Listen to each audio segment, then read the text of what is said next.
So in this example we're going to look at a mechanics question. So a pump raises 3/4 of a cubic metre of water per minute from a well that's 8 metres deep, and we're going to calculate the power required to drive the pump if it's only 80% efficient. So the first thing we need to find out is just how exactly, or should I say how much mass 0.75 cubic metres equals to. So a cubic metre of water is 1,000 kilograms. So 0.75 cubic metres of water is 750 kilograms. So now we know the mass, the total mass of the water to be moved, we can now work out the force and the work done.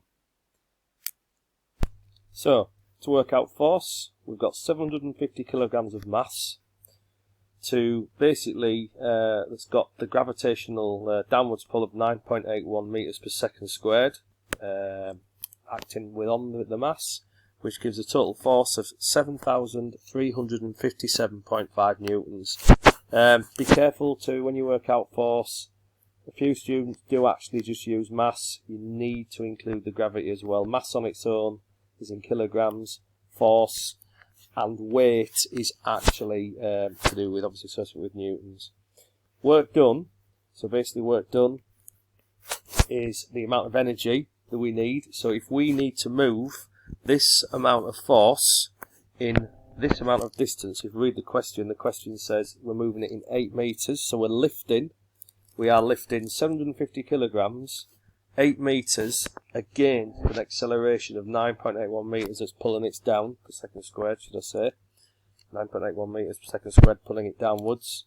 Then that means that the total work done for us to move that amount of mass in 8 metres is 58,860 joules or newton meters, and we can also express that as 58.9 kilojoules.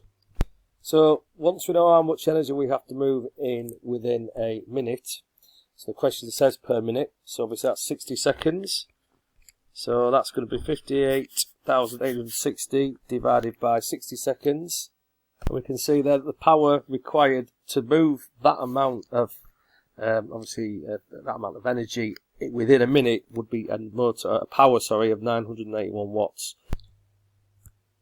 So basically efficiency, N, so if I just write efficiency there, so to work out the efficiency of something, we compare the output power by the input power, which will give us a factor, and we times that factor by 100, which makes it into a percent. So what we need to do is we need to transpose the formula to rearrange the formula to give us our input power, because we know that the pump needs to give out 981 watts of power, but what will be the input power given that there are some losses? So transpose the formula around to make input power the subject.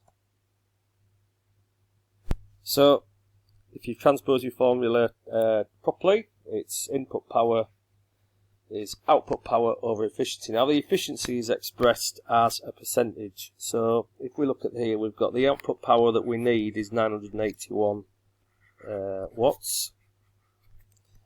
Okay, and the efficiency of the actual pump is only 80%. So 80%, that's 80 out of 100. So that's going to be 0.8. Yeah. So 981 divided by 0.8. So if you do the maths there, that should give you need a motor that has a power rating, input power rating of 1,226.25 watts. Okay. Obviously, if you wanted to pump the water faster, so if you wanted to do it in half the time, then that would double the power. So your power would double and so on.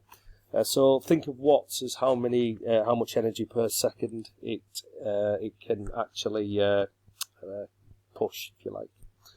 Okay.